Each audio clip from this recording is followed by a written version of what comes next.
I would like to welcome all speakers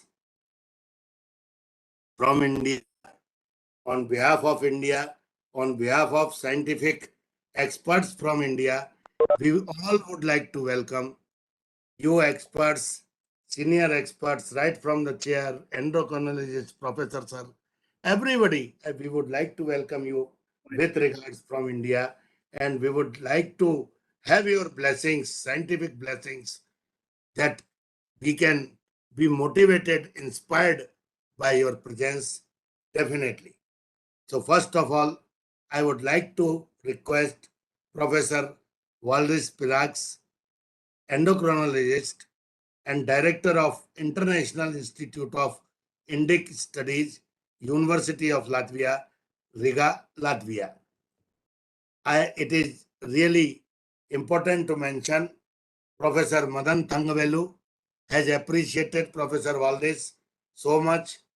He has communicated his regards to Professor Valdis, though he is with America at present in other meeting, so he will not be able to join. He will be joining later today.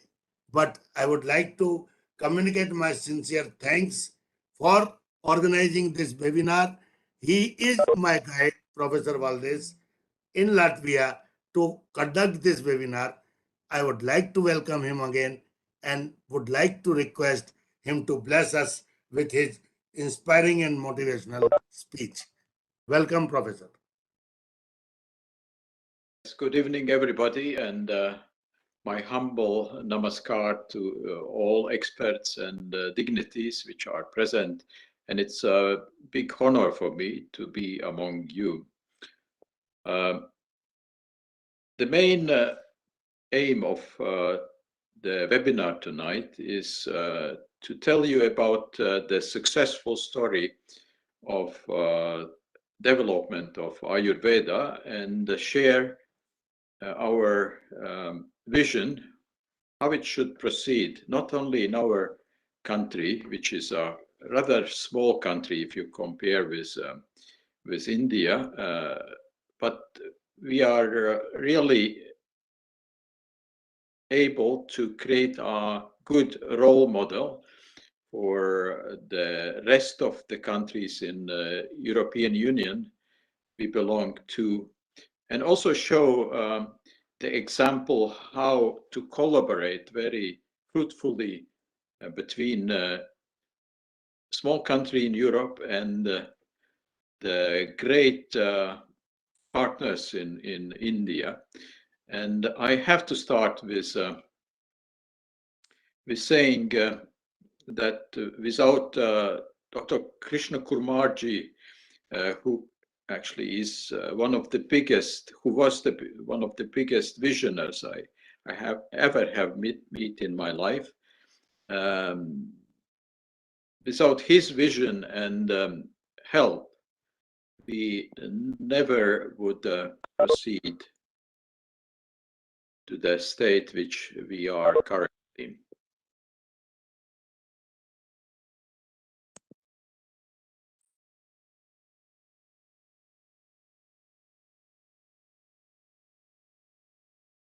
So, sorry, do you hear me? Focus on up to me. Can hear you, but we don't see you. Yes, your voice is coming. So you are now mute. Kindly unmute yourself. Yes. Kindly unmute yourself. Yeah, now Yes. I'm back. So that was a short introduction, and thanks to Dr. Krishna Kumarji, we got Dr. Somit in Riga. Somit Kumar is one of the faculty tonight. And then many thanks also to the strong support and enthusiastic help from other team members like Dr. Dinil Paul, who unfortunately will not be present tonight. But Dr. Sintija Sauša is also a crucial member of our team, and she is really a unique case of personality who was able to fruitfully combine the proper education of Ayurveda in Coimbatore in Tamil Nadu, and she afterwards finished full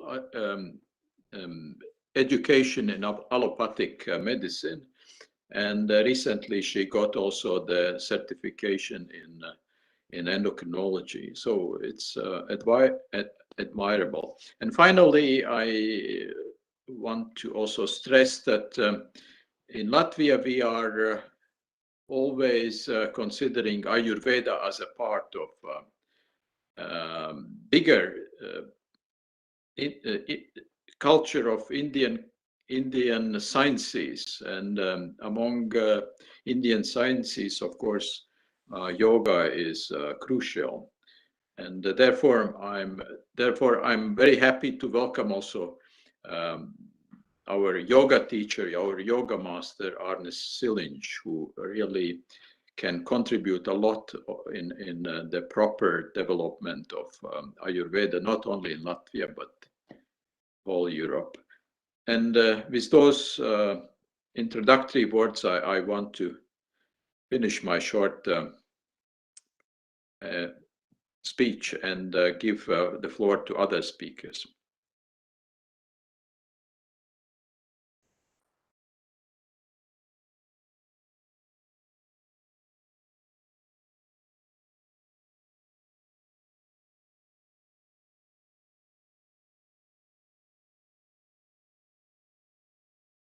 Kindly unmute yourself, sir. Yes. So I want to give the floor to other speakers, especially to our Professor Shantala Priyadarshini Dashini, and we are very much waiting for you, Madam, in Riga in 1 month or so.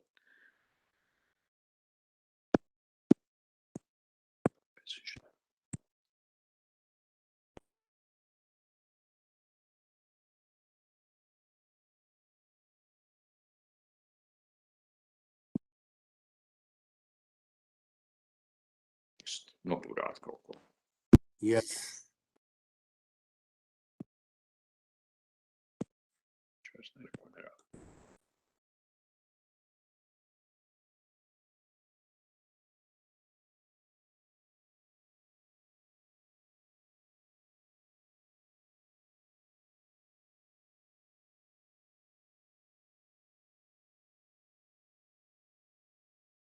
I hope Professor Valdis is rejoining. Please bear with us and wait for 2 minutes only. Sir, I think he has requested Shantala ma'am to start her presentation, and then I think.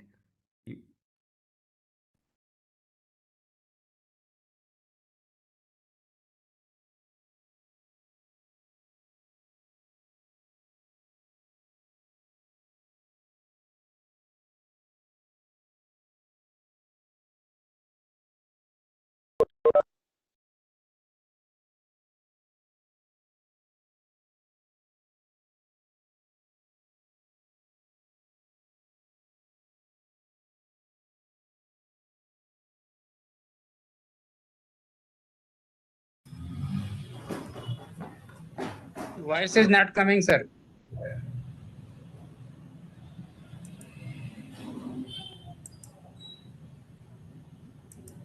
Namaskar. I would like to welcome Professor Vaidya T.R. Shantala Priyadarshini, Ayush Chair, Latvia, Riga University.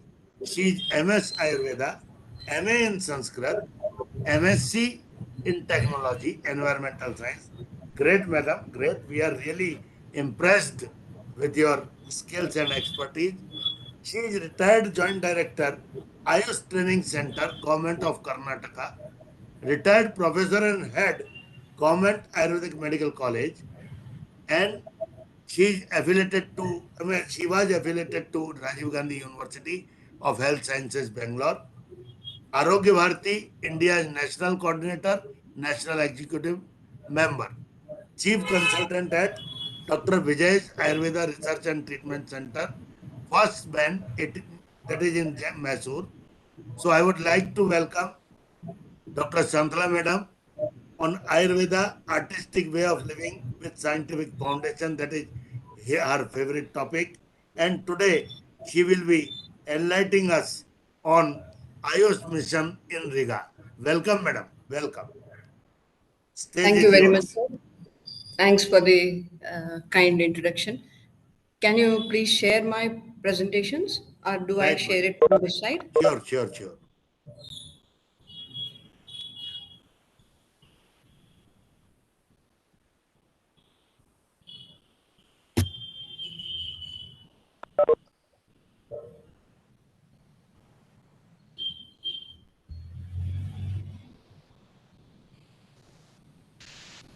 Thank you, sir. Thank you very much.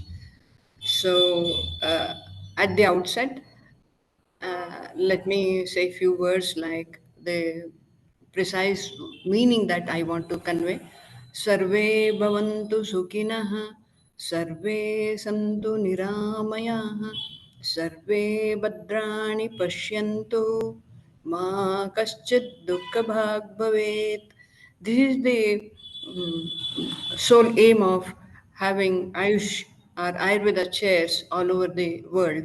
So let me start with uh, a very privileged. I am really privileged to be associated with great people, great stalwarts like Professor, respected Professor Valdis Pīrāgs, and the Deputy Director of Indic Sciences, and Somit Kumarji of ABP, and the Yoga Director. And I'm very happy with being associated again with VAP, the Gurujanas and the enthusiastic students, and of course uh, Dr. Pawan Sharma ji, who is hosting this program. So let me start this with the flag with the Indian and the. This is the first presentation that I'll be doing as Ayush chair. So I just took a few moments to see why this. Swastik is very well known even in Latvia. It is conducive to well being, it is auspicious, it is good luck. And we also use the same in. Sir, next slide, please. Can I have the next one? Yes. So this is what India stands for and Latvia stands for. Next slide, please. So when we read the history of medicine, we see it. If you create history, if you study history, you will be able to create history. That was what even our Prime Minister, Honorable Prime Minister, says. So here is something which we have seen in Riga. There is a beautiful museum, History of Medicine, and it is one of the top three medical museums. So if we can study that, then we will be able to do a lot. So that is one thing. And there is a lot of historical museums again in Riga, saying we should learn from our past mistakes. Next slide. So when I saw why Riga and Latvia and India, how are they connected? The Sanskrit language connects a lot of people worldwide. So the Vedic and the Baltic cultures have a lot of similarity. The language comes from there. So I have mentioned few Sanskrit words and few Latvian words. So we know how they are very much connected. Next slide, please. So when you say what is Ayurveda, it is like it is the medicine of the millennium. It is unique in many million ways. So we don't treat a person, we treat We don't treat the disease, we treat a person. So it depends on so many issues. Uh, so it is very important for us to understand that. Next slide, please. Because Ayurveda answers many questions like, why do all smokers don't get cancer? Why do all people don't have the same medicine? If you are diabetic from so many years, why don't you get neuropathy? Why retinopathy? So on. So Ayurveda is a science which can answer so many questions. Next slide, please. Sir, next slide. Then when you see the university, the residential Vedic university, we Indians have been not very good in recording our history. We really needed to record all our historical people. Then we would have seen where we have to go in future. Next slide. So when you say Ayurveda, it also includes dhyana, homa, mani mantra, a lot of things which we really need to understand each and everything before we start Ayurveda. Next slide. When I was looking at why Riga, why Latvia, I have been very happy with the way things are going on in Latvia. A lot of indigenous people have been looking, I have been looking at the list of what are the herbs that we could use in Ayurveda also. Next slide. Here is something which are like treasures wherein Ayurveda can benefit out of that. The Baltic Sea has a lot of pearls, corals, ocean. Ayurveda is like an ocean. So if you say I understand Ayurveda, it is like understanding ocean. It is very difficult. Honey, fruits, berries, and you have Agnijara. Ambrose Garis is there. You have to name something, then you will see that it is explained in Ayurveda. Next slide. Then, do we think of the atmosphere? Do we think of the environment? It is very important. We need to heal the environment. Then only we can create a healthy world. Next slide. Sir, next slide. And here I would like to really convey my sincere thanks to Ministry of Ayush for giving me this great opportunity of representing Ayurveda and representing India in Latvia. So Ministry of Health of the Republic of Latvia and Ministry of Ayush India, as we have been seeing, it is not an exchange only from one side. It is a change of exchange of wisdom and expertise. I'm so happy to see what the professor has been telling and what they have been already doing. And of course, the Arya Vaidyashala Coimbatore. Next slide, please. Here is one thing which is very common, which I found very interesting. It is both in the Baltics and the Himalayan region, and it is a very unique herb, sea buckthorn herb. Next slide, please. You have lots of similarities like that, and we also have some conditions which are similar, like cardiovascular conditions which are very common in Latvia, then obesity, smoking, alcohol, which are all need to be taken care of. Next slide. The flora fauna of Latvia, I have been taking a look at, and India has so many hotspots of biodiversity, wherein it would be great to be exchanging our ideas. And here in Latvia, Ministry of Environmental Protection and Regional Development, Republic of Latvia, I have been looking at what are the rules and regulations that are there to protect, the conserve the environment. Here is something very important: polluter pays principle. This was in ancient India, it was there during the period of Chanakya and also from Charaka and all of that. You should take care of the environment. Next slide, please. So what is happening in WHO is, and the NIH, they are also looking at focusing a 5-year plan on the whole person health. So what is Riga doing is also a holistic health system approach.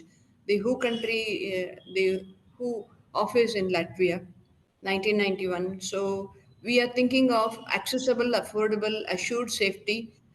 And if it is Ayurveda or if it is Ayush, if it is biomedicine, let us all combine. Let us all be a team for the welfare of the society. Next slide, please. So, food is something very, very important all over the world. And World Health Organization speaks about healthy and sustainable food systems in the Baltic Sea area. Next slide, please. There are solutions, there are challenges for bringing in the food from India to all over the world. Next slide, please. Next slide, please.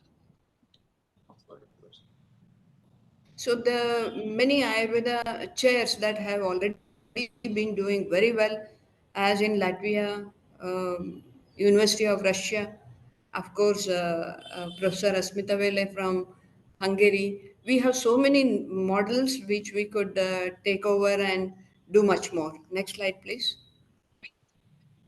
Here is when I had been looking at what is there in Latvia and what all we need to understand the flora, fauna, food habits, and the culture. So when we were small kids, we were reading these fairy tales, and here is that fairy tale, the musicians of the, and it is here in Latvia. Next slide, please.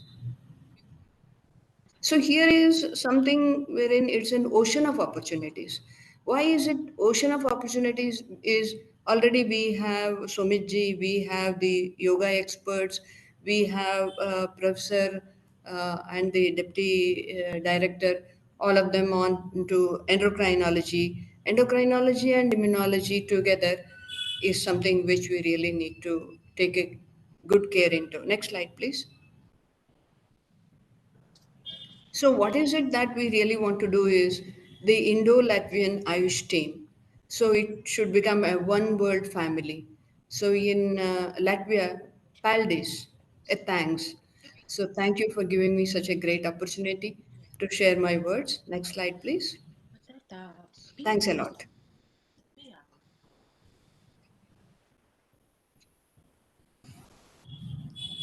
I didn't want to take others' words, their time. Excellent, excellent, madam. Excellent Thank you. within Thank you. time, but you have inspired us so much. Excellent, madam. Thank you. Great, great. We will be definitely look forward to the promotion of our Ayurveda in Latvia through your Ayush chair. Thank you. With Thank all you. your help, with all your guidance. Just I would like to introduce myself, madam. I did my MD in 1991 under Professor Harishankar Sharma in Oh, Jamnagar. oh, Yes, oh, Rasashastra oh. and Bhasaji Kalpana, and Okay. did my MBA in Calcutta. And now I am Vice President of Imami Jhandu and President of Independent Research Ethics Society. So I have completed my 33 years of my life in Calcutta. I am still here and I will definitely continue my end of the life in this Calcutta. So welcome. Thank you. Thank you very much for accepting our proposal. Now I would like to request Dr. Sintija Sauša, Deputy Director of International Institute for Indic Studies, University of Latvia, Riga, Latvia. Welcome, madam. I would like to welcome you. Communicate my sincere thanks for joining us. I hope I am audible to you, madam. Dr. Sintija.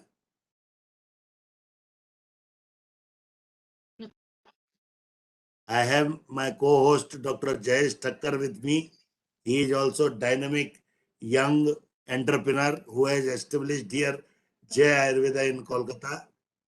I welcome Dr. Jayesh Thakkar also to support me. Namaskar, madam. Welcome. Welcome. Yes. Yes, madam.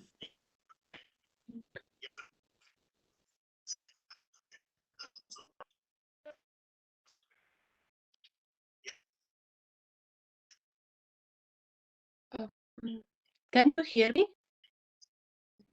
Yes, madam.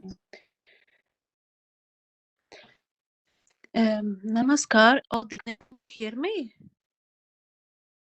Yes, yes. We can hear you, madam.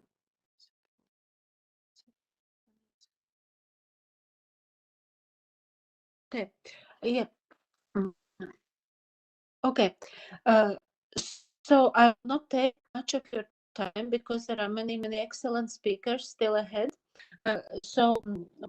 Shortly, once again, my great respect for all of you and gratitude for all our teachers who have come before to Riga, Latvia, including starting with Krishna Kumar ji, who has been the greatest support and encouragement and inspiration. Same regarding Dr. Somit, Dr. Dinil. And yes, regarding myself, what I wanted to express was that, like Madam just said, very, very correctly, Latvia is unique amongst European countries with great linguistic roots to India. Latvian and Lithuanian language have strong connection globally to many in general have great Ayurveda, interest in yoga. People are very, very open-minded. Most people are very open-minded. And so I think there is a great scope. Also, there is a strong interest in natural medicine in general. And I think that people recognize more and more that it's not sufficient only to treat diseases once they have manifested in allopathic medicine. What we lack is emphasis on preventive medicine. And Ayurveda has got a great role and thousands of years of knowledge accumulated in preventive healthcare. So that is one area where I feel a lot could be done, a lot more could be done in Europe and in Latvia. Of course, there are some obstacles for Ayurvedic practitioners regarding law, which we also need to slowly work on. Indian doctors with Ayurvedic degree cannot legally practice medicine.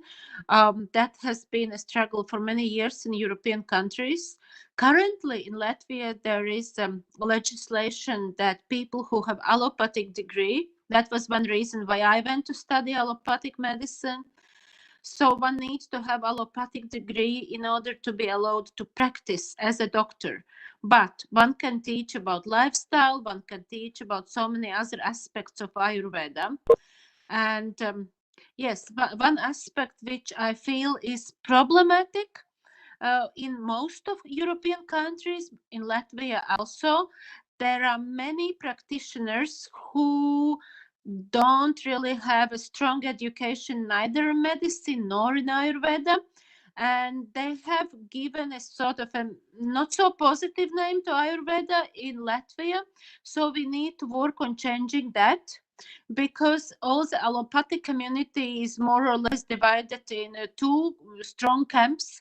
One is very pro-Indian medicine, and one puts it in one bucket with all kind of medical practices, which maybe they don't know how that it is actually evidence-based. So that those are, I feel, points where we need to work on to educate not only community but also to educate allopathic people, because only when general practitioners, when most of healthcare professionals will be supporting us, then I feel we will be strong. Because they are talking to their patients and their opinion is very, very important to us. And in that way, we have made one few humble steps, educating about 150 or so allopathic doctors in our introductory course in Ayurveda. So they are having a certificate now. They are using it, integrating it in their practices, using the knowledge for their patients. And we hope, with the help of our respectable Ayurveda chair, also with the help from ABP Foundation, we hope that we can also move ahead with more research and with more advanced courses of Ayurveda for both for non-medical people and also for allopathic doctors. Thank you so much. Excellent, excellent, madam. Very nice. In brief, you have communicated your sentiments that there is scope and opportunity of Ayush in Latvia.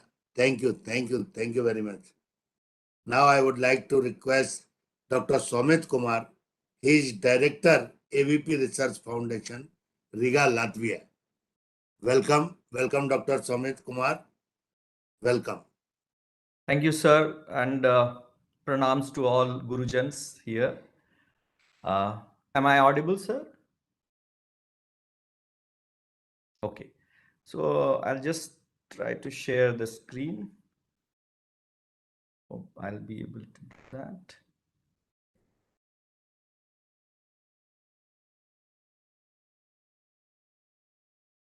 Is my screen viewable? Yes. Thank you. So I think I would like to first start my deliberation and discussion with this august and knowledgeable gathering. I think I'm one of the most youngest of the participants now, but I feel really privileged that with Sanidhya of Hari Krishna Sharmaji, I have had a chance to meet him along with Krishna Kumarji 2 years back, and I could serve him for 2 days. And it's really nice that Sharmaji, you are also associated, and it is really a great honor for me to be in this Sanidhya. So I think it was very unique and very visionary step, as all of my colleagues have stated, that this spark would not have happened. This would not have happened unless and until a visionary takes a kind of initiative, and it was him who took that vision. May it be, though he's not with us because last year we lost him, but he was also forbearing, and he was in the front, even in the war of COVID, though he lost to that, but then he was one of the first Ayurveda Vaidya to talk to PMO, PM directly to mainstream Ayurveda healthcare for COVID.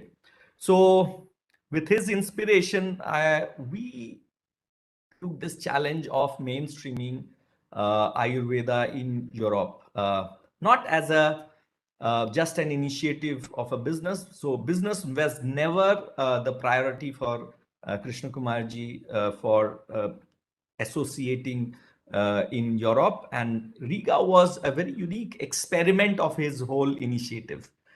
And it all started with a coincidence that Dr. Sintija Sauša, whom we just heard now, came with a unique kind of, problem that she was already working on tuberculosis in Coimbatore Medical College. No, sorry, leprosy, not tuberculosis, leprosy. She wanted to work on leprosy in Coimbatore Medical College, but somehow she got interested into our Ayurveda Gurukula education system, and she joined one of our Gurukula institute as a enthusiast, and slowly her whole interest in Ayurveda grew, and finally, to our surprise, we saw that she came forth with a very unique idea as to why she can't do her master's dissertation in Ayurveda as an intervention for her master's thesis. And we all were taken aback in terms of an allopathic doctor from Europe trying to, work out on how Ayurveda works, and she wants to, present it in university. So first of all, we were not very convinced as to whether she can do it. But what was more surprising, that her guide, Dr. Pīrāgs, whom we first met way back in 2012, he was on a family journey or a family visit in Kerala. He was supposed to go in Munnar, but he somehow agreed on request of Sintija that let him come to from. So he left his family from Mumbai. They went to Munnar straight, and he came to Coimbatore to visit our institution, and that's how the first interaction with him and Chandravali ji started, or Cynthia Sauša started, and that's where Krishna Kumar ji was able to seed that interest in both of them, that something can be globalized in a very dignified and a very way which Ayurveda needs to be globalized. So this is where it was his vision of creating a niche for globalizing Ayurveda, and not just through products. Or today when we talk about globalization, we first talk about globalizing products or some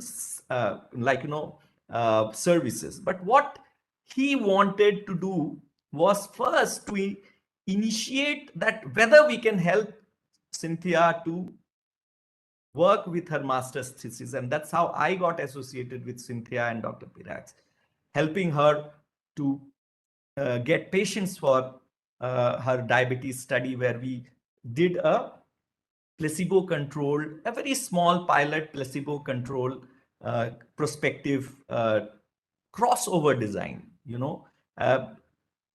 It was a very small study, but it was very good start for a foundation for a more academic and research association with the team at Latvian University. And somehow this whole model created a very unique opportunity and also interest in Latvian team, that can we take it a little forward. And so when Dr. Cynthia finished her master's, and we were thinking about what next.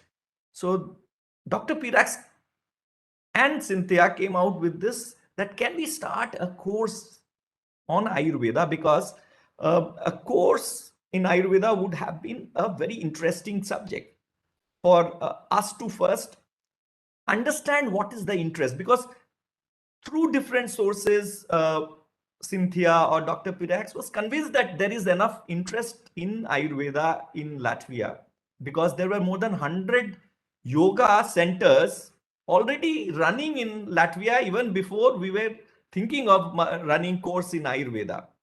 So definitely there was an interest, but we never knew that how interest towards Ayurveda would be seen. So that's how we took that first step, and we started the first recognized accredited course, basic Ayurveda course for doctors with some kind of medical background. Of course, that was essential, but we also included nursing, pharmacologist, pharmacist, or from biology background for the first batch. And you'll be surprised to know that beyond our expectation, we got more than 47 students. And out of those 47 students, 39 students were doctors. And they were basically there is a very unique position in Latvia, family medicine doctor, who takes care of a group of houses for their primary healthcare needs. And most of them belong to this group who was taking care of the household's primary healthcare. So this was a big surprise as to a country which is less than 20 lakh population having a Ayurveda course introduced, and the first batch we can get 47 odd students, and out of them almost 39 are doctors, was quite an insight to us. And with that, we started this whole effort of teaching Ayurveda, and we were very lucky that the team of Dr. Pīrāgs could legally recognize this course. And because as he has already shared, that Ayurveda is recognized as a method, not as a stream of medicine yet, but yes, as a method in which there are certain certification for allopathic doctors which could. So for us, it was not important whether an Ayurveda graduate can practice there or not, because basically we wanted to first create interest, educate people who are really interested in Ayurveda, and especially the thought leaders in medicine, medical field, in order to make them understand what really Ayurveda is. Because there are a lot of misconceptions, as Dr. Sintija and were telling about the practice. Because before that, Ayurveda was more practiced as a kind of, a part of esoteric practices and all those things. So this was a big challenge in front of us as to how do we balance spirituality but as well as science. No, so if we lose spirituality, we lose the essence of Ayurveda. But at the same time, spirituality cannot be equated to esotericism. That was the biggest challenge for us when we were running this course. So most of the slides and discussions which I remember Dr. Pīrāgs, Dr. Sintija, we used to really debate as to how should we make it palatable to a kind of modern Western allopathic doctor's mind. And it took really 6 months for us to prepare this whole course, but we could come out with relatively balanced course material for educating these people. And till date, we have almost 6 batches of doctors and numbering more than 250 odd people who have been already undergone this course. Now, with a 20 lakh population, 250 odd people already doing a formal course in Ayurveda is a kind of a very encouraging start for us. And we see that this is not the end, this is the beginning. And this was one of our core area of spreading the knowledge of Ayurveda in form of education initiatives. And then the next step was, what should be the next step? So that's where we started our dialogue with Ayush, and then we talked about Ayurveda Chair as well as research project. And we are very happy that Ayush was very gracious enough to support. And in fact, one of the first foreign visits of Ministry of Ayush and Minister Shripad Nayak ji after Switzerland in WHO, it was to Latvia. I will share you all those photos of where he came and interacted with the team in Latvia. Now, so this is where, am I taking more time, sir? What is my time, sir? No, stage is yours. No, sorry. Stage is yours. No. No So time limit. No Time limit. Because you are just... really communicating ex tempo. Good, very good. No, sir. Excellent. Just I wanted to be sure. So in 20 minutes, I will finish my presentation. So that's Don't all. worry. Yeah. So the thing is, so this is where our next step, what happened was, is we started interacting with, because this is the next step. See, when you educate people, people get inquisitive, they have a lot of questions. And first question comes to mind is whether Ayurveda is evidence-based, as Dr. Pīrāgs was talking about. And then this is the whole 6 years of hard work we did, from designing our clinical trial, the same kind of clinical study which we did at Coimbatore, we wanted to do in Latvia. And with under the guidance of Dr. Pīrāgs and Dr. Sintija, we made it. And we would be very happy to announce at this forum that we have got first ever grant from Ayush for an international study. So a double-blind, placebo-controlled crossover design for type 2 diabetes for Ayurveda intervention in Latvia.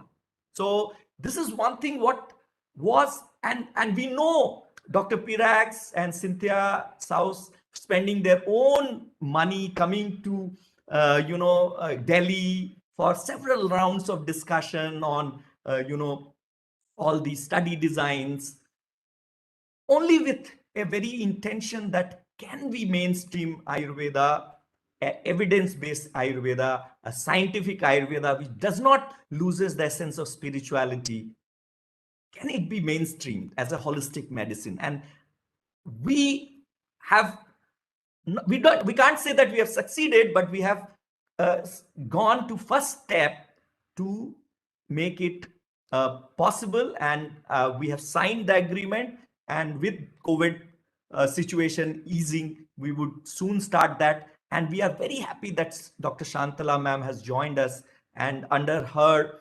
visionary leadership, I think we will be able to do one of the most remarkable and kind of, a kind of a cornerstone study in West.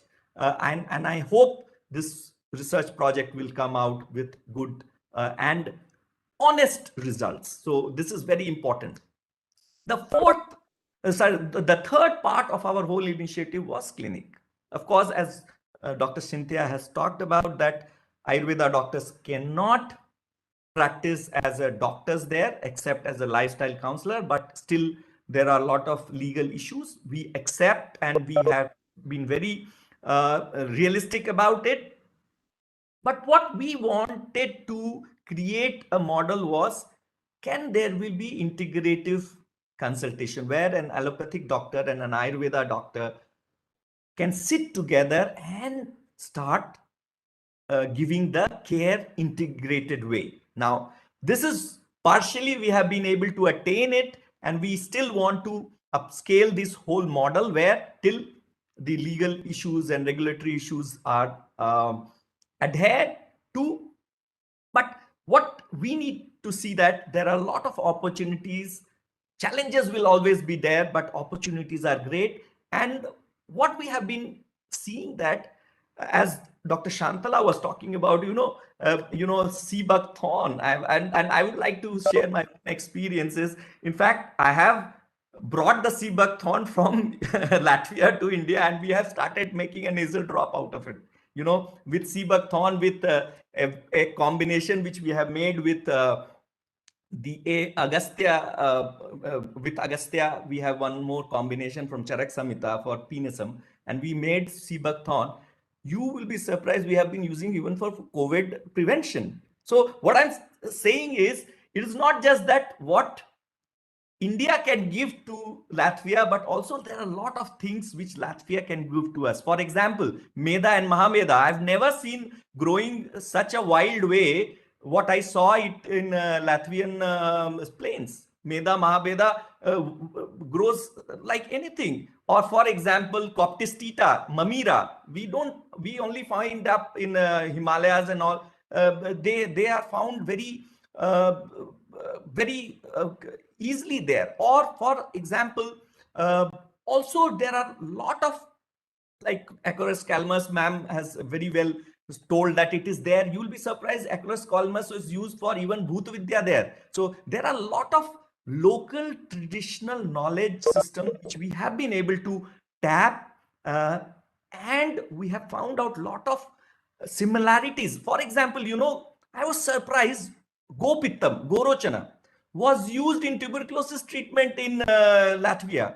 So when there was pandemic of tuberculosis before First World War, and even as latest as 1970s, people were using Gorochana, Gopittam for add-on therapy or as a standalone therapy for Rajyakshma or tuberculosis. Not only that, there is another unique thing which I found out, Mumio. Now, this Mumio is nothing but Shilajatu. The Russian Mumio, the Russian Shilajatu is said to be as one of the very good quality.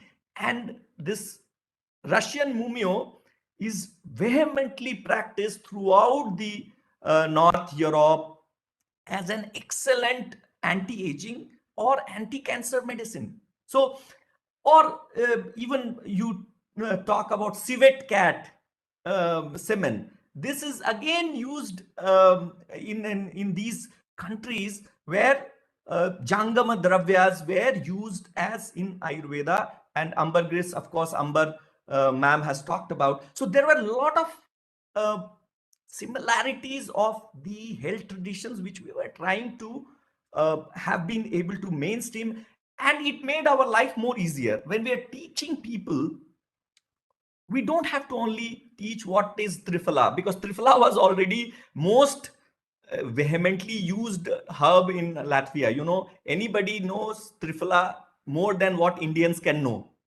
How, what was interesting to see that they wanted what is their local herb, what they can utilize from an Ayurvedic perspective. And this was one of the major challenge we had, and we are trying to create the local implications of Ayurvedic theory of the dosha Siddhanta. And this is where we are talking about what is Ayurveda in their own local food.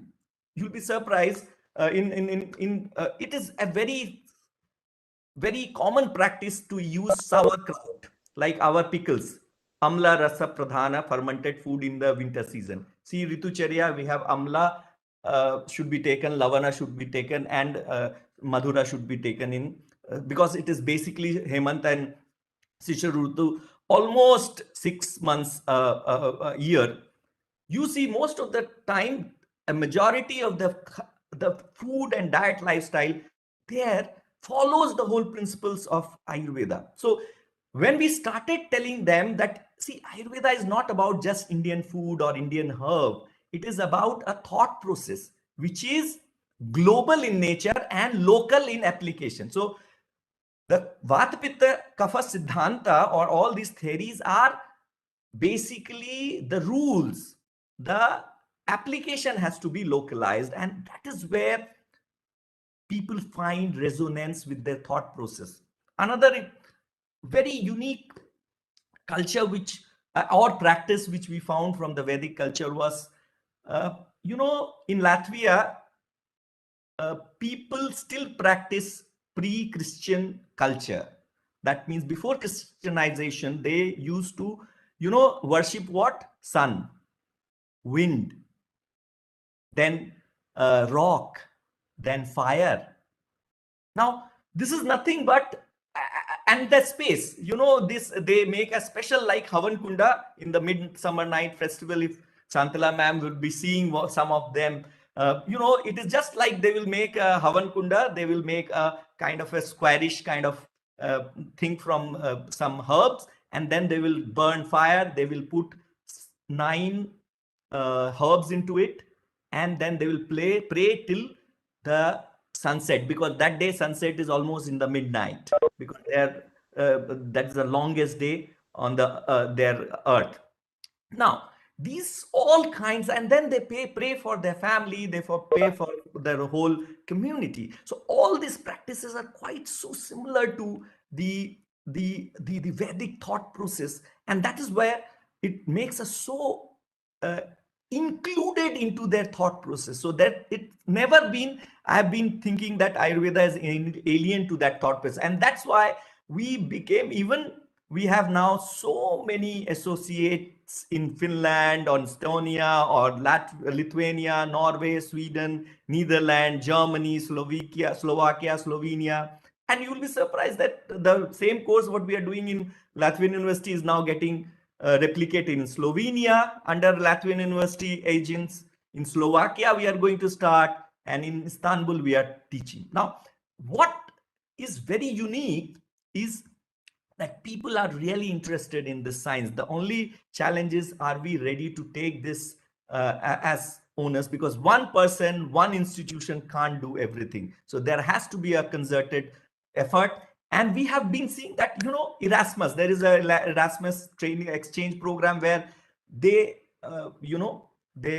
promote intercultural discussions. They send one country person to the other country, Spanish going to Italy coming to Latvia coming to Italy, so that they come to know about each other. So under that also now Ayurveda is practiced, and we have been doing that. We are sponsoring students for such kind of programs, and we have collaborative research with the University of Milan also, and of course Latvia as one of our main area of then another thing was, a very unique experiment we did under Dr. Pīrāgs' leadership was, can small and medium enterprises, SMEs, can they also take a R&D?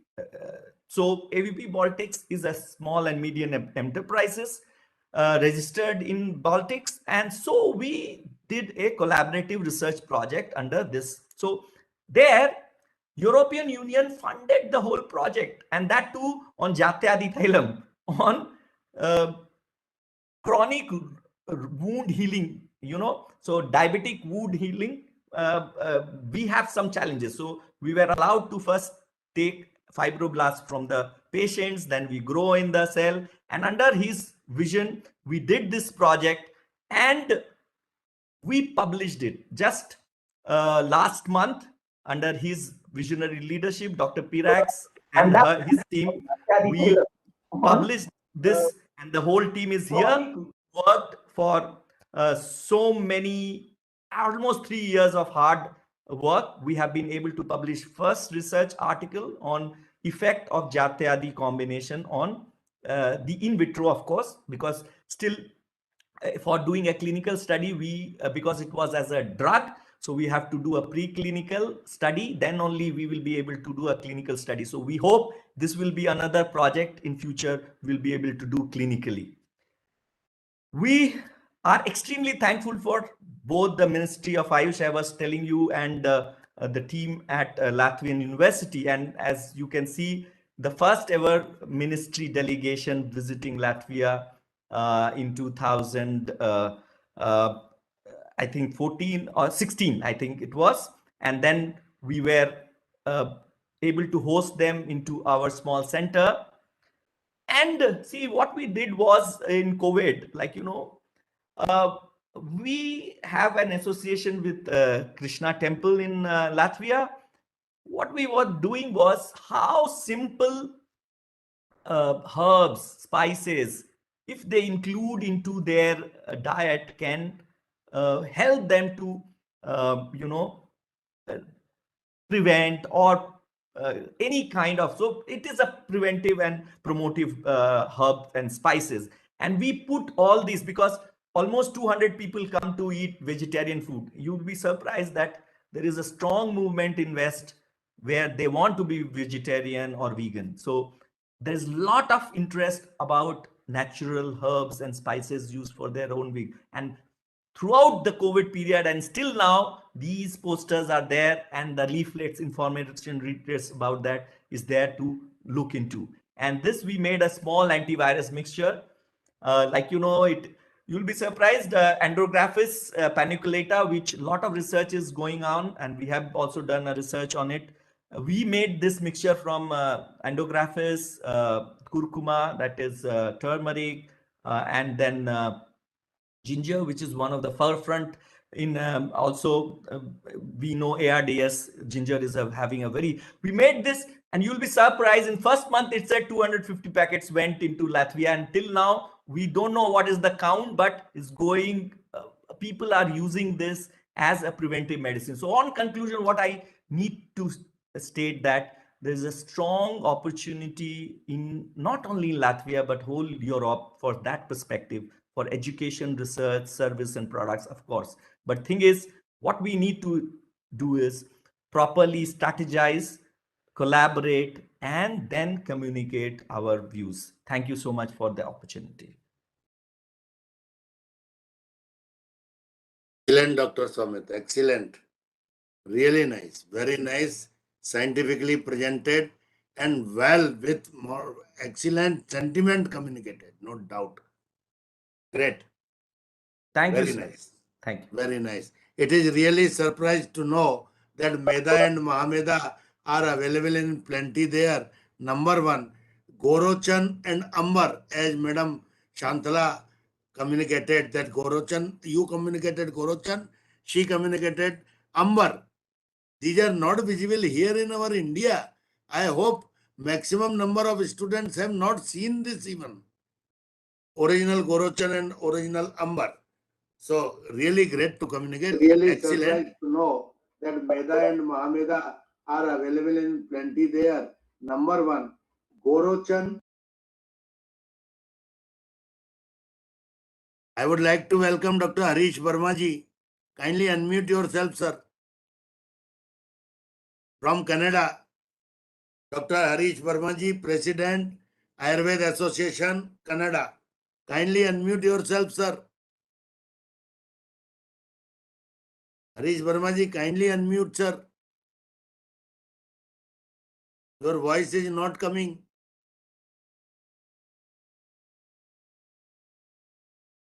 So in the meantime, please allow me, before calling our next speaker. Namaskar, Sharma ji. Namaskar, sir. Namaskar, sir. Namaskar. Verma ji, President, Namaskar. Ayurveda Association, Canada. Kindly unmute yourself, sir. नमस्कार sir, नमस्कार. आपको आवाज आ रही है? Kindly unmute, sir. हाँ, आ रही है. मेरी आवाज आ रही है? Voice is not coming. Okay, let me check. No, your voice is coming now. So in the meantime, please allow me, before calling our next speaker. नमस्कार, शर्मा जी. नमस्कार, sir. नमस्कार, यहाँ sir. क्या कनाडा तक पहुँचते देर हो जा रही है, sir. Association Canada. Kindly unmute yourself, sir. नमस्कार सर, नमस्कार. आपको आवाज आ रही है? हाँ, आ रही है. मेरी आवाज आ रही है? Okay, let me check. No, your voice is coming now. So in the meantime, please allow me, before calling our next speaker. नमस्कार, शर्मा जी. नमस्कार, sir. नमस्कार sir. Now I would like to introduce Independent Research Ethics Society. Independent Research Ethics Society was constituted for awareness and promotion of Ayurveda, as well as to constitute Ethics Committee, Independent Ethics Committee, which is now approved by CDSCO, Government of India, in Eastern Zone, to permit or to validate clinical trials. And now we have started the planning of Good Clinical Practices course.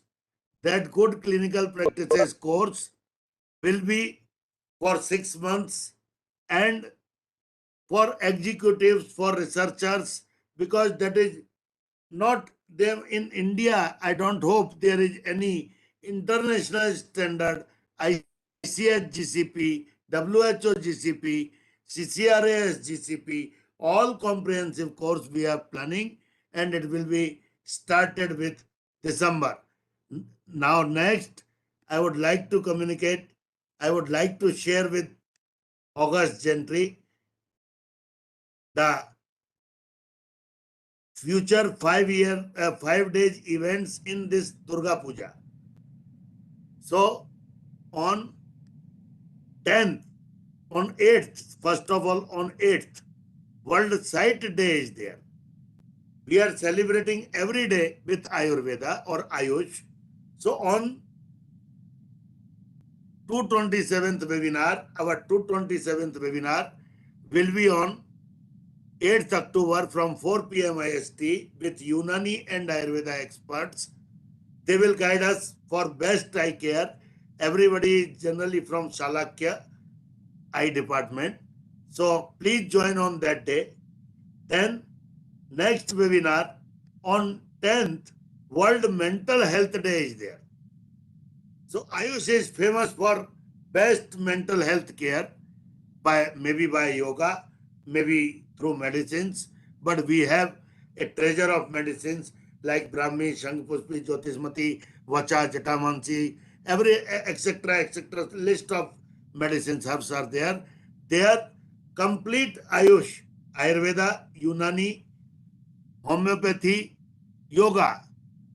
Siddha is left because I didn't find any expert from that, but that will be for best mental health care on 10th October, 4 p.m. IST. Kindly join. Then next on 11th, Girl Child Day is there. International Day of Girl Child. So best and safest teen care, because that will be starting on 11th, Puja festival in West Bengal. Our Navratri has started right from today, but Puja festival in West Bengal will be started from 11th. So that will be the suitable day to endorse and to support girl child, and for that we have planned best and safest teen care by Ayurveda, and in that experts from All India Institute, ITRA, and SDM College and Varanasi, they will guide us on teen care. Then these 5 webinars are on stretch. Kindly join us. Janpadodhvans. Janpadodhvans means World Disaster Day is there. On that day, we are celebrating World Disaster Day with safety tips for Janpadodhvans right from Ayurvedic text. So please join in these webinars.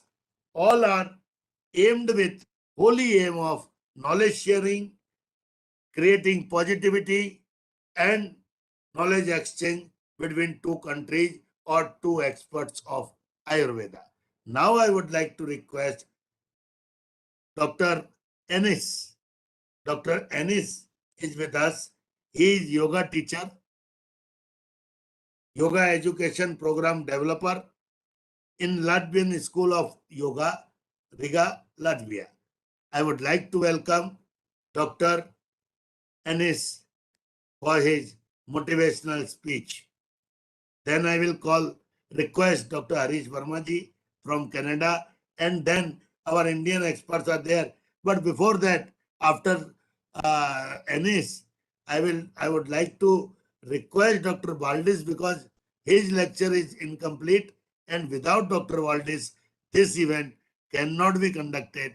He has done so much efforts to conduct this webinar. He has introduced us with excellent dignitaries on the dais.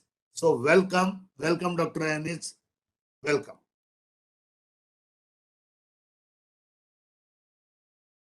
Namaskar, dear guests and professors. Can you hear me well? Yes, we can hear you, but it will be better if slight louder will be there. Okay, Slightly. I will try. I will make it louder. Yeah, the technique is a bit poor. So I will share the screen together with our Professor Pīrāgs. Just a few months ago, we came to idea of creating a new place for Ayurvedic and yoga programs. So let me share the screen, and I will try to explain what this project is about. Basically, what we can notice if we look outside our windows is that we are witnessing environmental distortions along with very high speed of technological advancement. Already 120 years ago, in Western countries, psychology Dr. Sigmund Freud had noticed that modern humanity is entering era of new neurotic states. And only now in Europe, maybe some decades, we see that ancient knowledge of Ayurveda and yoga can give a helpful hand. And there are methods and programs and curriculums which can educate our people, but we also can have new understanding of organizing environment. And actually, by instinct of survival in Europe, 2 decades ago, was started the movement of making smart cities, which is a call for just survival. Because if we do not care for urban life, that means we are entering in a danger situation, that the environment becomes very, very poisonous not only chemically but also mentally. So that's why, for instance, 2 decades there is award given to cities which are most advanced in a way that it is safe, ecological, and which can sustain smart mobility and smart development, sustainable development. Sustainable development requires very drastically to make a shift from the heavy burden of old infrastructure to rebuild it, right, to renovate it. So that's why we came across the idea that we should combine the ancient knowledge with the possibility of new technologies. Already in 2015, the first year when United Nations was declared as a first year of celebrating International Day of Yoga, we in Latvian University started to celebrate in Latvian University Botanical Garden. Very few places in our city has nice nature and environment. So we started to do in the middle of the city, we made this oasis of reconnecting the urban with the nature. Dear previous presenter, Dr. Somit Kumar also was there in 2016, and he made even small lecture on the herbs of Ayurveda, which are in our Latvian University Botanical Garden. And on the first slide, you see these locators which are aimed on the space for the sound of stars. And Latvian University has a strong scientific history of 20th century, when in Botanical Garden was also observation, astronomical research station, which were with optical telescopes. So the place is there, but technology is outdated. So the place is welcoming us to think about meditation observatory. It's again, I will repeat sometimes same formula, that we are entering the era we don't know what will be outcome after a few decades. We see very fast technological advancement along with very fast environmental distortions. Look on your hot summers in India, on the hurricanes in Atlantic Oceans, and very strange winter time in Latvia. So that's very easy to palpate that something strange is happening with nature, and modern man is giving some not nice impact. So we see that this meditation observatory can be like a place for new technological and ancient knowledge fusion.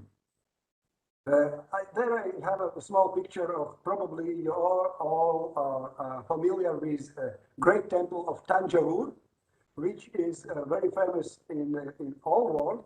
It is under UNESCO heritage. And 1,000 years ago, this great temple was built. It was a masterpiece of medieval technologies. Even now, engineers do not understand how it was possible to put that 80 tons heavy dome on the peak of that. That is like a technological miracle. But we know that Vedic sacred places, before this stone building was made in wood. And what I'm telling about is that we have records that in all millennia, yogis, rishis, Ayurvedic Vaidyas always did consider that you living in environment are responsible how you interact with environment. And now this responsibility about environment is very, very low, because in Western world, people are like feeling happy if are just entering the virtual reality of computers and digitalization. But there is awareness that we cannot move very far with this. So that's why we need this, we can call it sacred places. And with Indian culture, it's very natural, because you have hold this ancient knowledge that Prakriti Jnana and Vastu energy is something which has to be nourished, acknowledged, and it has to be like maintained as a place where people entering that space can calm down their turbulent mind, and also with a clear vision perceive the reality as it is. So today, of course, we are not speaking about that in Riga, in Latvia, in Europe. We should not replicate Chola dynasty temple of Tanjore or something else, some other. We have to use the advancement of technology. So in this slide, you see this spot, particular place, which is chosen this summer in Botanical Garden of Latvian University. It is a pilot project. The building itself could be not larger than about 250 square meters, but it fits very well, naturally on the environment of Botanical Garden. Here on your right side, you see there was Dr. Sumat Kumar walking and telling to Latvian people, showing them the garden of Ayurvedic herbs. So it's a very natural place for constructing such meditation observatory.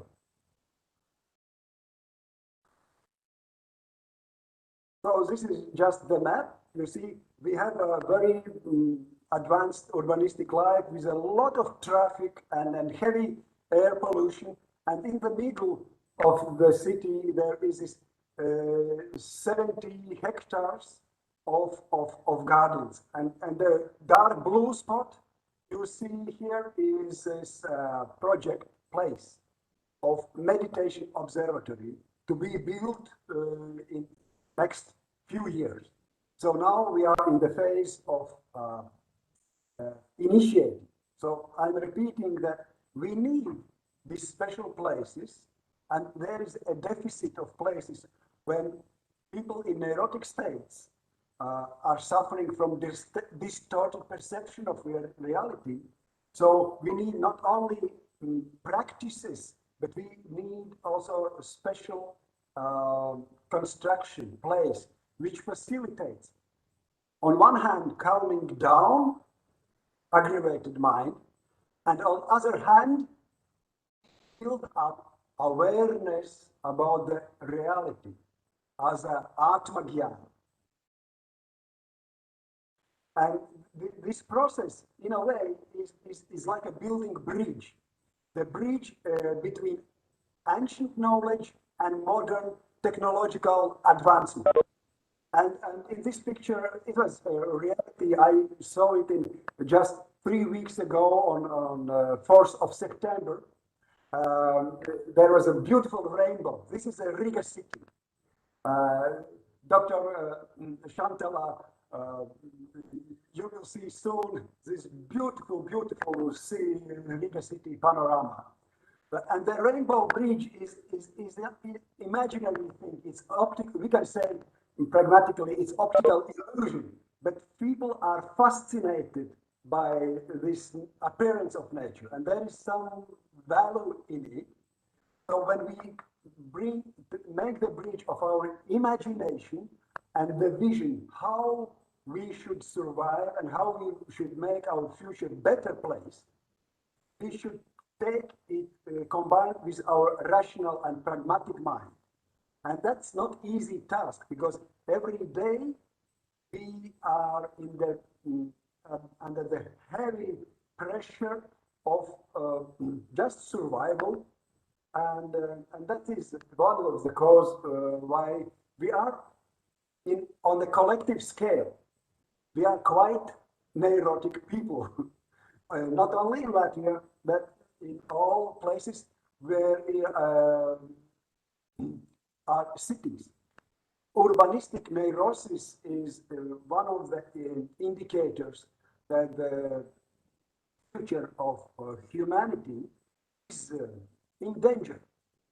And under this demographic situation, we would not be so naive that every family would find a country house and make a peaceful resting place near the river and the forest.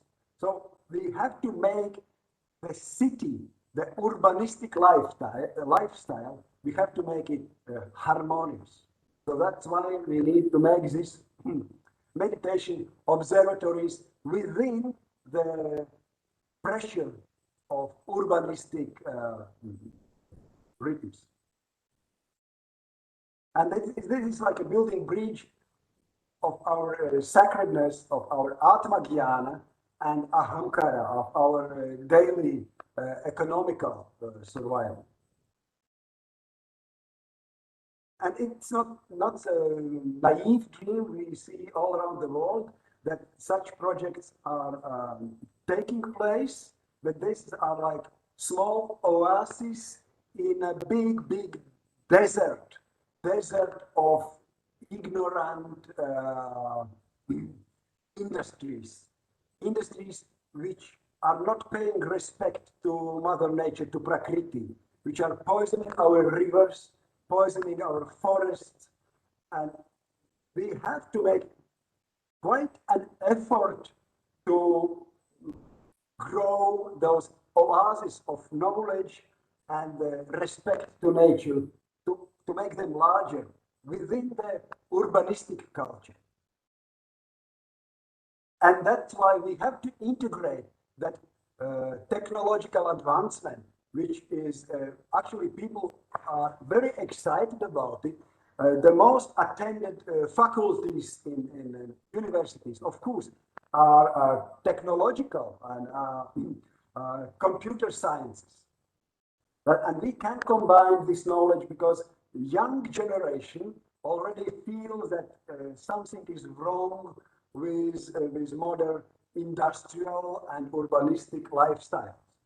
They are giving us signals that somehow we should stop. And I have a hypothesis that modern pandemic disaster we are having now is in a way natural reaction of Prakriti for very blind actions of our activities on industrial scale.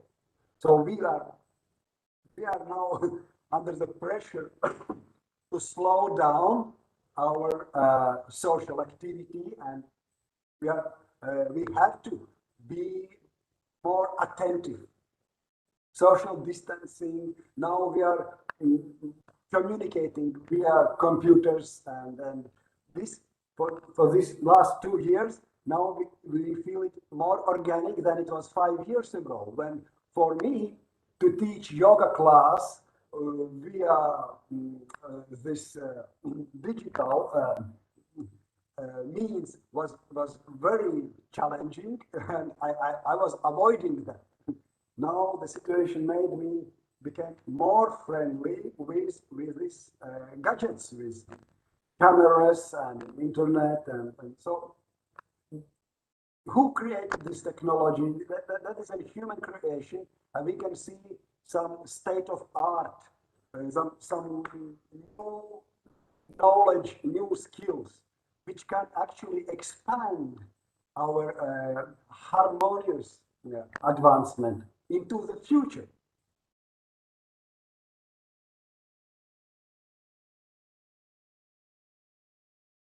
And we remember not many cities, only if you travel to Himalayas or if you are outside the urbanistic life, not many people can see the night dawn with the stars. This is really how to say that we are in urbanistic cities, we are poor.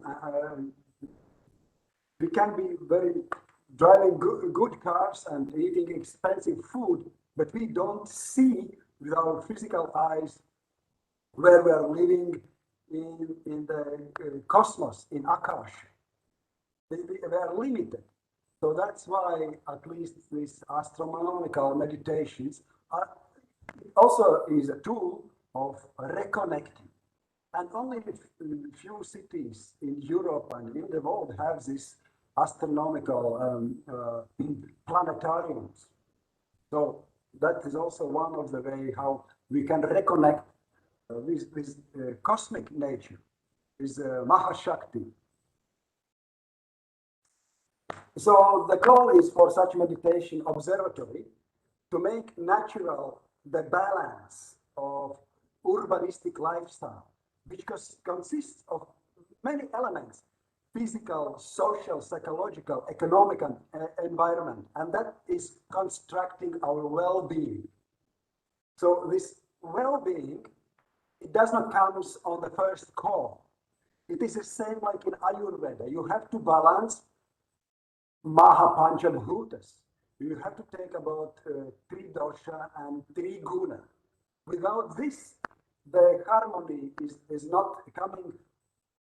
Whatever, how many good pills you take, or how exotic and expensive tea you drink, you will not have this harmony if surrounding is not harmonious. If this harmony, like we've seen, I've traveled a lot, and I've seen this very sad picture when some governments or some kings, feudals, they build beautiful palaces, beautiful places, and then just outside the fence, few hundred meters outside, there are slums with poverty, with people starving outside. So that is the signal of humanity developing in not balanced way, but in a deformed way.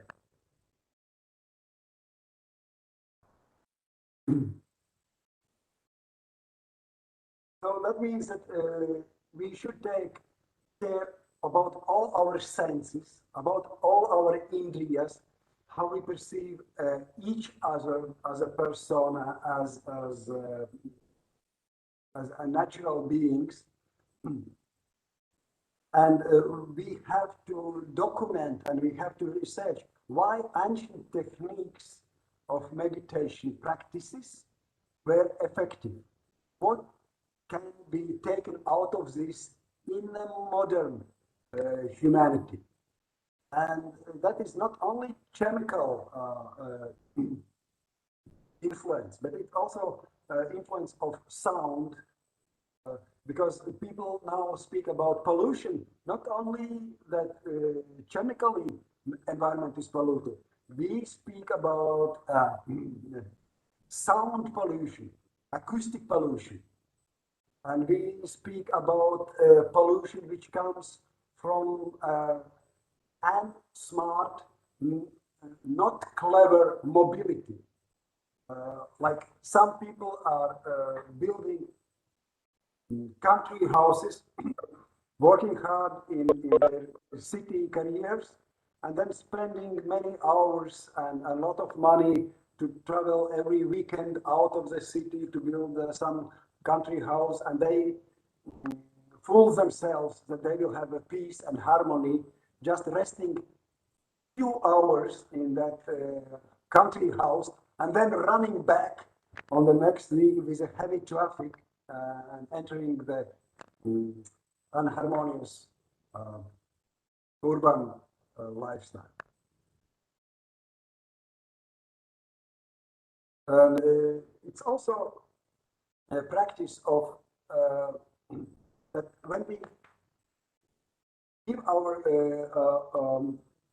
chance to observe with meditation society, that those practices are giving us the chance to overcome this challenging contradiction between corporate welfare and public welfare, which we feel, we have the instinct that something is wrong with this call for economical growth, that often some corporations or some states are making benefits, leaving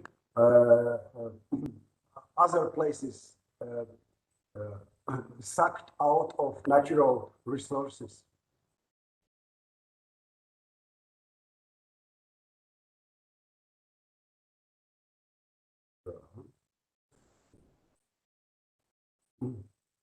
So, and as I told in the beginning, that actually we cannot predict. We are not rishis. We cannot say what will be after 10, 20, 50 years, because the reality is we are in the millennia when cultures are mixing together, and we don't know whether some culture will overtake or it will be the new era. There is a hope. There is a hope from my yoga practice and from Ayurvedic knowledge that maybe we are entering the dawn of the Vedic knowledge renaissance. It could be, but we have to be very, how to say, we have to be realistic, whether it is not a naive dream.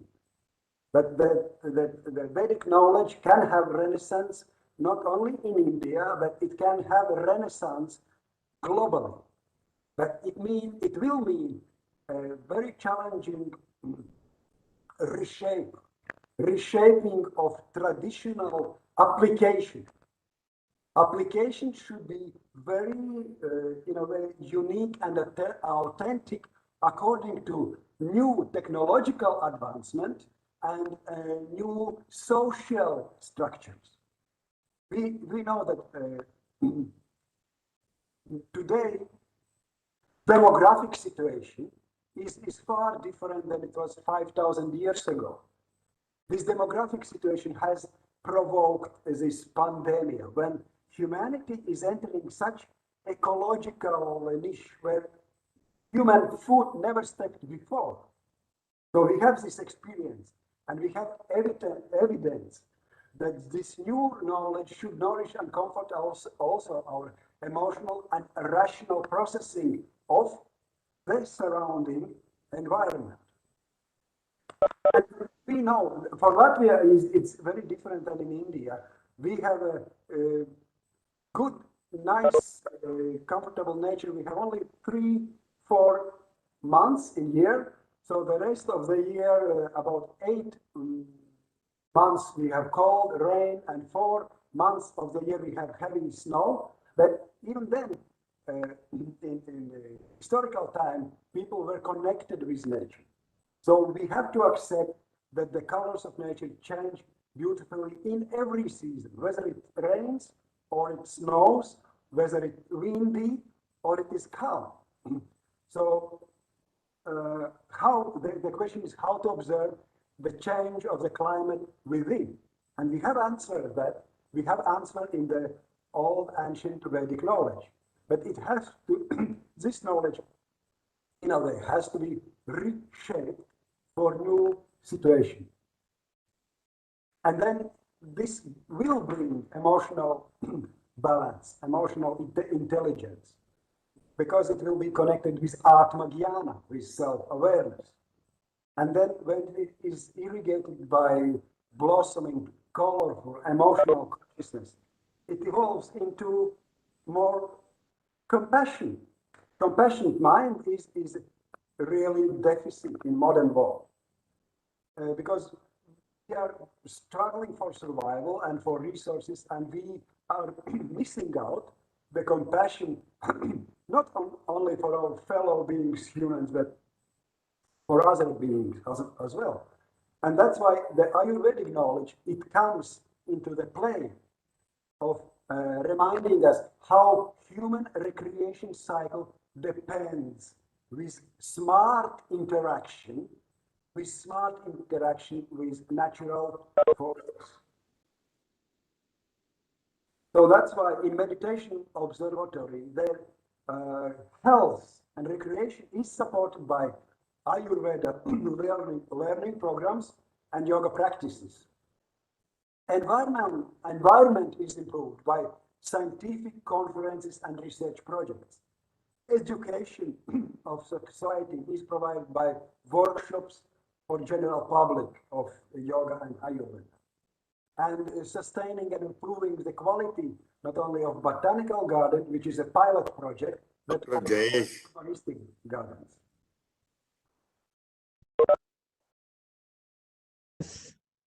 Yeah, so Yes, so if you have some further questions, you can ask. Actually. Yeah.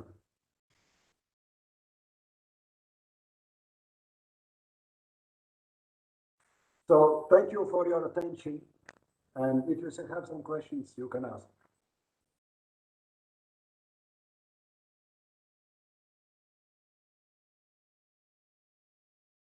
Excellent, sir. Excellent. Great.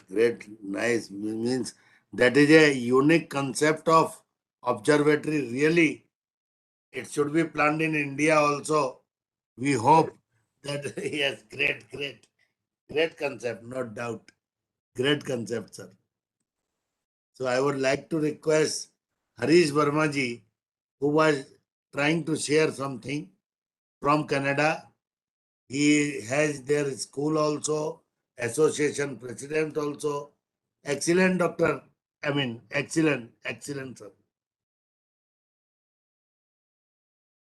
Dr. Harish Verma ji, am I audible to you?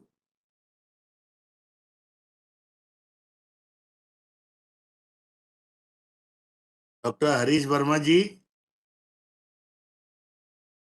So till then, I would like to request Dr. V.K. Agnihotri ji. Dr. V.K. Agnihotri ji.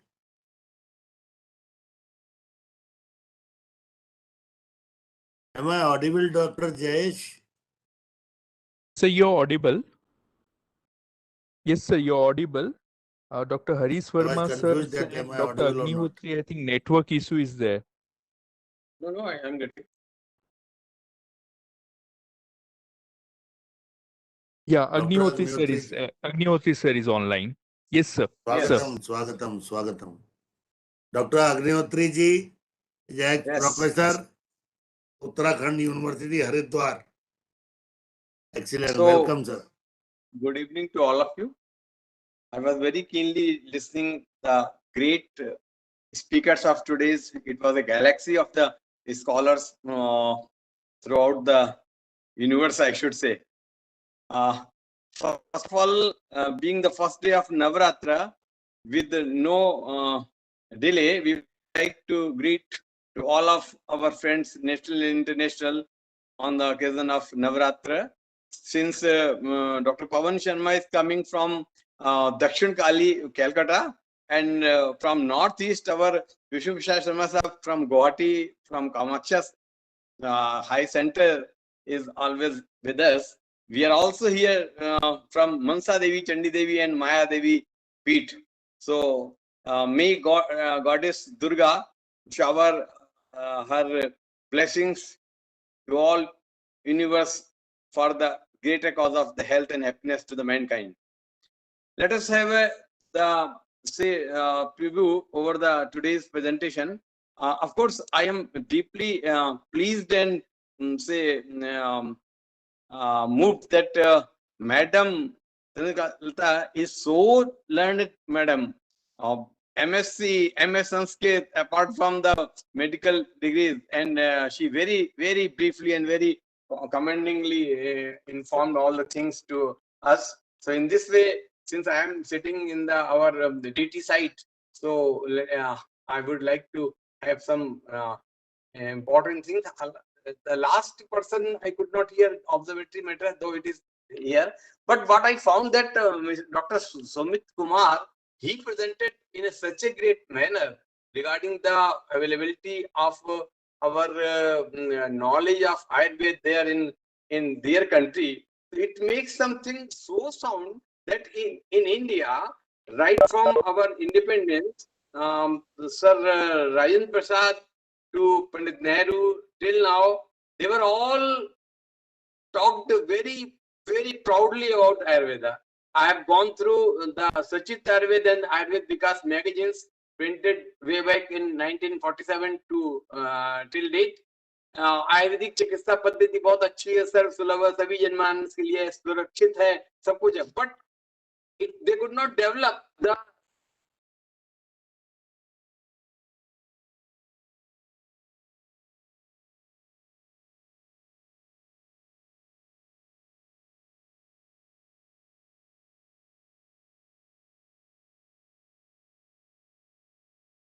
restriction we are using and all that, but I don't know why they are not getting so beneficial and important efficacy, having efficacy things in our Ayurvedic Padi.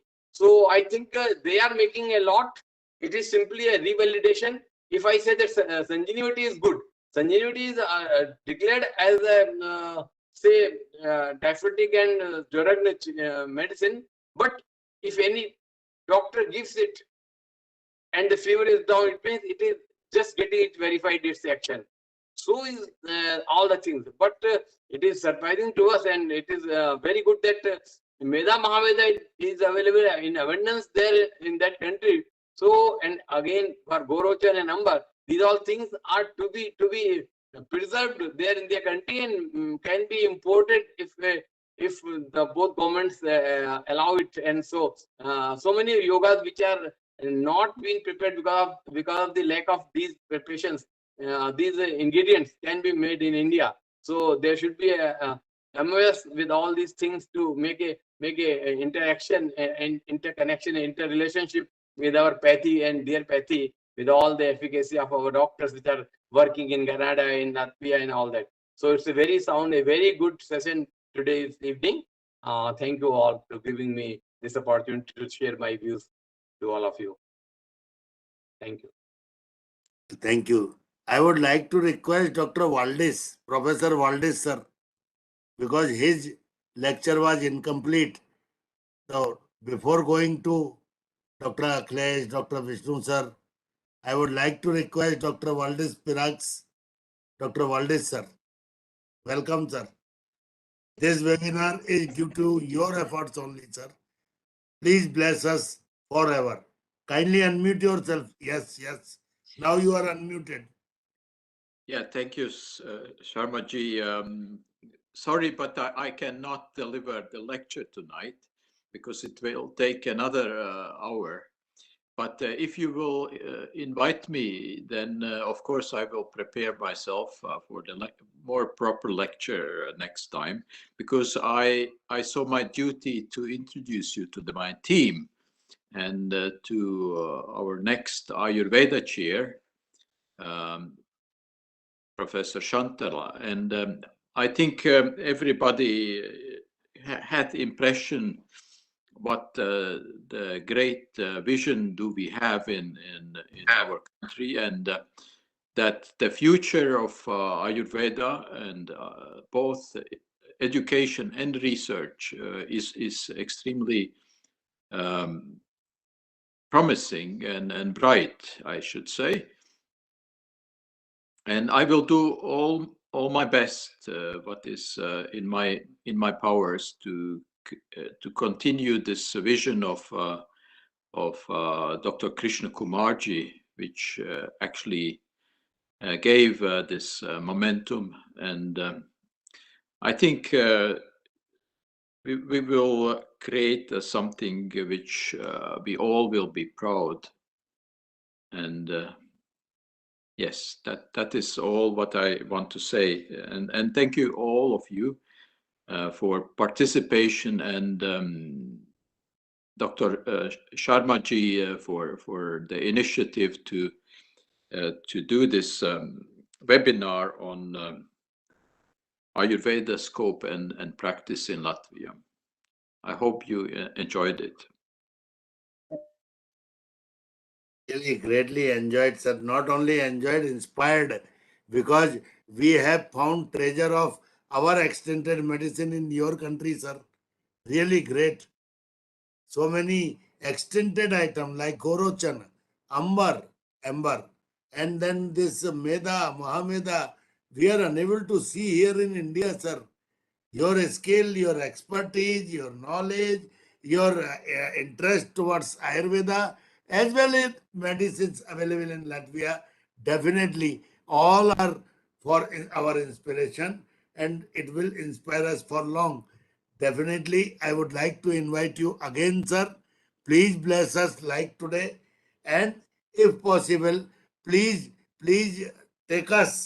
take our Indian fellows, Indian doctors, to your neighboring countries, or in any country where you have connections. We would like to conduct these webinars, Global Ayurveda series, in every country up to our limit, sir. Please bless us. Thank you very much, sir. Thank you. Today's event, you are only the support, you are only the guide. Thank you. No, Thank you. I'm a humble follower of Ayurveda, and great teachers you have in India. I'm happy to be a messenger of Ayurveda in Europe. It's really inspiring, sir, as you are endocrinologist and you are appreciating Ayurveda. Really, it is a great matter of satisfaction for us. Thank you very much, sir. Thank you. Thank you.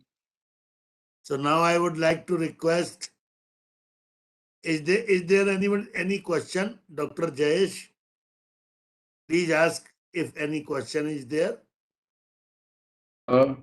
Yes, anybody if have any questions or queries or points to discuss, it is welcome. They can unmute and ask or put it in the chat box.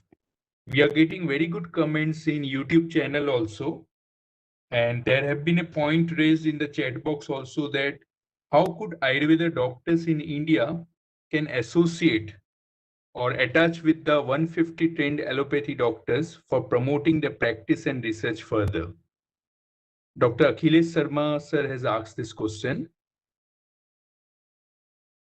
A collaboration is something Dr. Sharma, you can unmute and discuss the point. Yes, sir.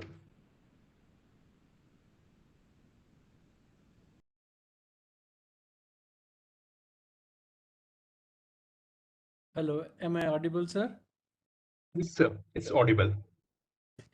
Thank you very much, sir. First, I'm grateful to Dr. Pawan Sharma, who has been like an elder brother to me, invited me to this webinar, and before that also, force of motivation for me, actually. My background is, sir, I have been teaching faculty and on the board of advisors with California College of Ayurveda in US. And what in the last 26 years of my overseas traveling, why I'm saying so, because now we are concerned with the practitioner approach in Latvia, how to practically grow this Ayurveda clinically in this country. I had a couple of suggestions to make. The model which we adopted in the United States also, which had a very stringent model of practice. Firstly, I would say all these 150 doctors whom we have given orientation program from the beginning, as Dr. Somit said, you know what, we should actually target them, focus on them, strengthen their hands more and more, giving them more clinical outputs also. And then eventually they will be the people who will be able to develop a better quality trust in Ayurveda, and that will like hostage of that will be like carrying the flag of Ayurveda further. The way Maharishi Ayurveda has propagated Ayurveda in the Western world, I'm trying to say those points. Now, eventually, these are the licensed doctors carrying the flagship of Ayurveda, and we associate our technical experts of Ayurveda from India and export them to, say, countries like Latvia. So imagine this is a big force enough, 150 people.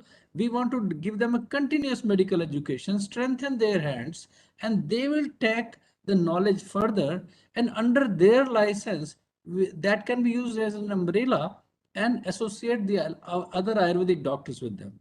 So that is one way to go. The other place is to target these about 100 yoga centers, giving them a knowledge or doing webinars with those yoga centers, talking about collaboration and possibilities and correlations between yoga and Ayurveda, so that they can also be a very good torch bearers of this subject. Because yoga and Ayurveda come from the same school of thought, talking in the same holistic angle, same energetic language. So that would be a very important another platform which we want to, explore or exploit rather, and that will be a good marketing tool also. The other suggestion is we want to find some paramedical category like chiropractors, osteopaths, massage therapists who are working in similar subjects. And we want to target the old age homes. In country like Latvia, which is cold enough, where incorporation of all the massage oils can be very effectively done. So a mini Panchakarma modules can be made and incorporated in the form of Ayurvedic massage therapy. That would be another flag to carry the hidden agenda is to propagate Ayurveda. So all these so-called paramedics like homeopaths can be also targeted, chiropractors, osteopaths, massage therapists. So these are the various sectors from the society which I thought we should definitely incorporate in our, for the practical implementation. This will bring mass momentum in the society. When the society is large, there's a very big vote bank or supporters of Ayurveda created in the country, then only it will be eventually get recognized as a system of medicine. So this was my humble suggestion. Last point I wanted to say that we have been talking about things like Meda, Mahameda, many of those things which are already available there. Our technocrats or technical experts, especially Dr. Shantala, like people or who are going there as a regular practitioners, and our dear friend, what was his name? Dr. Somit. We met many years ago, Dr. Somit, if you remember, we met in Sweden. You were putting a stall on. So what you can do, incorporating things like Meda and Mahameda like things, making single herb in, capsules or some products to develop locally also and market them. So that will also add value to Ayurveda, and it will be commercial exploitation of the subject we can also do. Thank you very much. Any expert, any comments, anything anybody has to say, I'm open to the debate. Thank you, Dr. Akhilesh.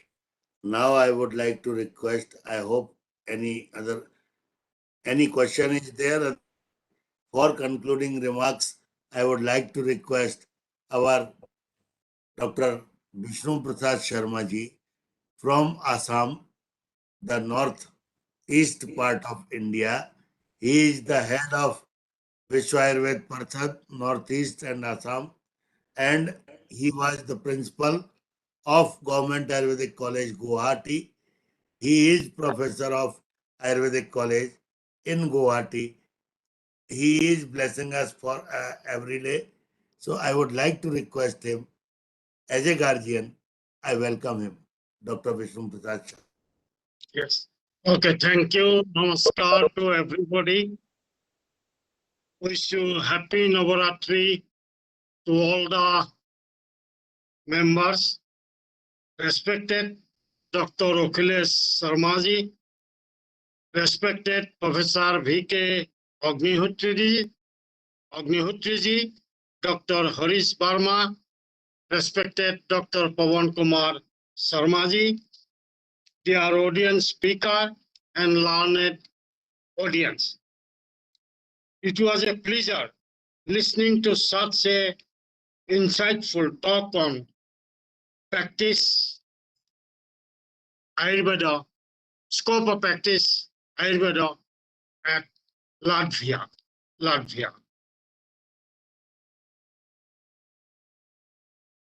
So all the speaker has presented their speech very nicely. First of all, I want to offer my sincere thanks to Valdis Pīrāgs. He mentioned some successful stories of Ayurveda. Thank you, Professor Dr. Valdis Pīrāgs. Next, I want to offer my sincere thanks to Professor Santala for excellent, wonderful talk. Thank you, madam, for your speech. Next, I want to offer my sincere thanks to Sintija Sandravali for excellent talk. Then last, I want to offer my sincere thanks to Somit Kumar. He has mentioned so many Ayurvedic things which is applied in Latvia. So today's seminar was a great seminar. Thank you, all the eminent speaker, for wonderful deliberation. And lastly, offer my sincere thanks to Dr. Pawan Kr Sharma and Jess for organizing this wonderful webinar. Thank you. Namaskar to all. Thank you. I would like to request you again, kindly join in our everyday celebration with Ayurveda. I have already communicated you regarding next 5 webinars. Please join us from 4 p.m. IST. Join us daily. Thank you, sir. Okay, thank you. Namaskar. Namaskar. Namaskar, Namaskar. Your speaker certificate.